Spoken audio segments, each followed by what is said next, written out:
Well, happy Midweek Wednesday as we gather on this rainy Wednesday afternoon. I want to talk with you just a little bit about this life of faith and some bigger narratives, I think, that are happening in Scripture that I think we could compare to our time now.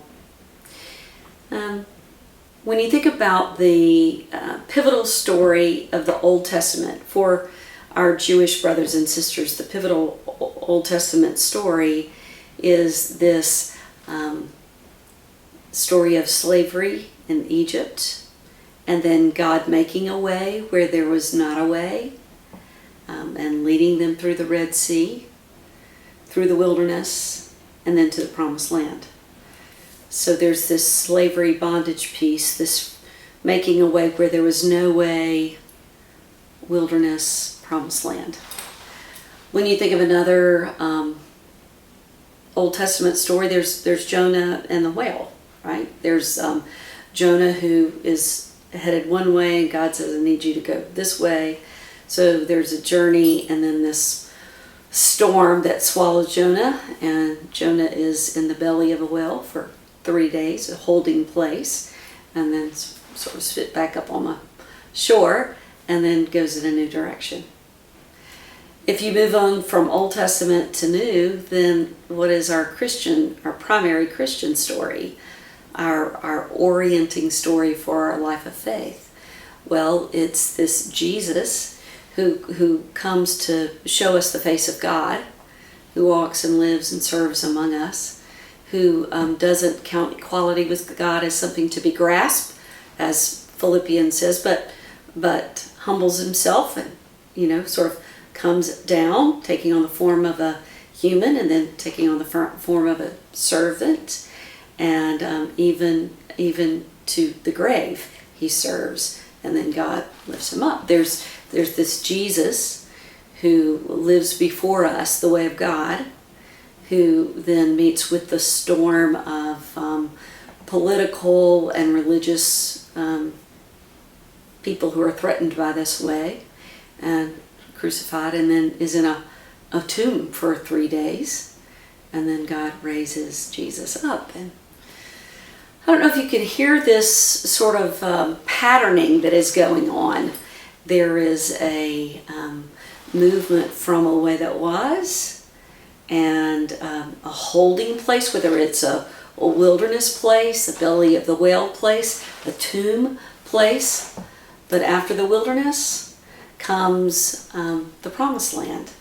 And after the holding place in the belly of the whale, there comes dry land. And after the death and burial of Jesus, there comes a resurrection. This seems to me to be a repeating pattern. Even etched in the world as we know it, there is fall that gives way to winter, holding place of everything that is not greening, that looks barren, but there's work going on in the silence underground, and then the spring and the summer. There's the night and the day. There's a pattern here, I think, of what how God works. So I want to say that I think that we're in this place of here's the way life was in March of 2020, and then there's been a sort of change, a sort of whether you want to call it sort of a slavery, or being in bondage, or death. There's a something that has ended. We're in a holding place. But if you follow the pattern of God, then after every night there comes a day, after every winter there comes a spring, after the wandering in the wilderness there comes a Promised Land, after the garden tomb there comes a resurrection. After coronavirus there comes a new beginning, a new life. So we're in a holding place, but I don't think it is for long. And so I want to invite us to just acknowledge where we are is a wilderness place, is the belly of the well place, is sort of a garden tomb place, but it's where transformation happens. It's where surrender happens. It's where we're not in control and we give over control to God.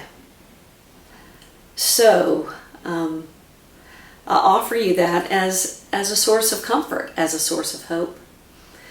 We are still in a holding place here at the church. We said 2 weeks ago on the 6th that we would wait 2 weeks. The 13th, which was this past Sunday, the 20th, this is coming Sunday, and we would see what is going on in our neighborhood. What's going on in Charleston? How do we love God and love our neighbor and neighborhoods well, related to the coronavirus?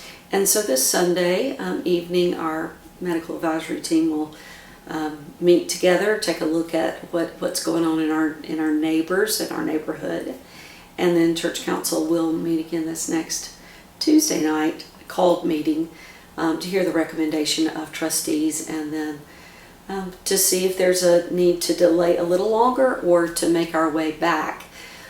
So we're moving now from a holding place to a re-emerging, and I believe that's getting closer day by day. And in this time, let's let God do God's transforming work, so that on the other side of the wilderness, the other side of the belly of the well, the other side of the night, the other side of the winter, the other side of the garden tomb, we'll be ready for the new, as God has done God's transforming work in us. So, sending my love and prayers to you, members of the Bethel family and friends, as we continue to take this journey together to the other side of this unique place that we're in, believing that the pattern of God is at work here, and that God is making all things new. In that confidence, I place my trust, and I know you do too. Hope to see you on Sunday.